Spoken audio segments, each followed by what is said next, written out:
Hi, my name is Melina Tsalikis. I am an MFA student at Florida International University, and my focus is on conceptual sculpture and installation art.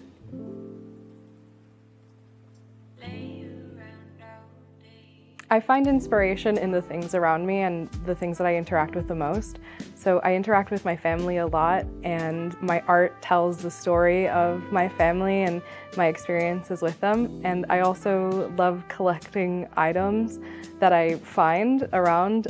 These found objects have their own stories, and I like using them in my artwork so that I could retell where I think they came from, or maybe the object speaks for itself, but I think that there's a life in interacting with the things around you.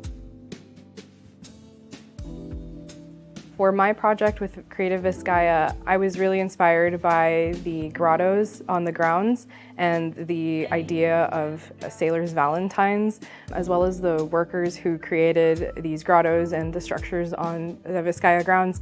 And I kind of wanted the students to go out and find that same inspiration with the patterns that are made out of seashells and the different natural elements that you can see at Vizcaya. So what I'm going to do with them is we're going to create our own sailors' valentines inspired by the patterns that we can find in nature, and we're going to create ornaments and so they can hang on their walls and take home their own sailor valentine.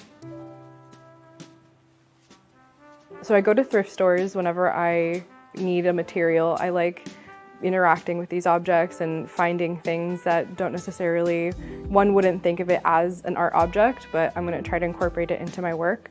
I go home and I raid linen closets and I use fabric that I find there, and sometimes they're things that are important to me or my family, and sometimes they're discarded things that I end up kind of collecting and accumulating over time and using later when a project opens up and manifests that it feels appropriate to use that object.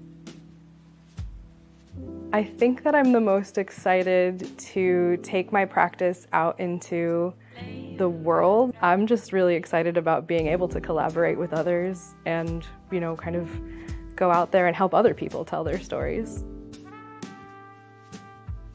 My advice for young artists would be to never give up. I think that we live in a world that you're focused in on one or two things, and that's like totally fair. But if you really love something else, and and you're led to focus on one or two things, don't give up that something else. You can find passion in a lot of things. Just look at the world around you, and if you believe in yourself and your capabilities, and you have patience with yourself, you can do anything. Huge thanks to Creative Vizcaya for giving me the opportunity to share my work and interact with these students. I look forward to working with the kids and maybe working with Vizcaya in the future. It would be really great.